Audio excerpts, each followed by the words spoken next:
to see system-wide going forward? The concept of transitory is really this.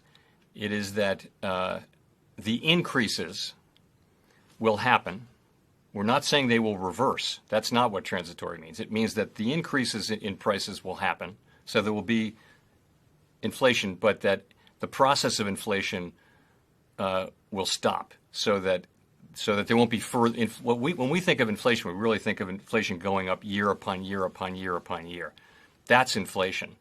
When you have inflation for 12 months or whatever it may be, I'm just taking an example, I'm not making an estimate, then you have a price increase, but you don't have an inflation process. And so part of that just is that if it doesn't affect longer-term inflation expectations, then it's very likely not to affect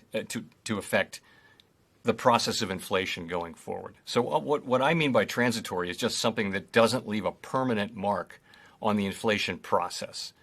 Again, I don't mean that producers are going to take those price increases back. That's not the idea. It's just that they won't go on indefinitely.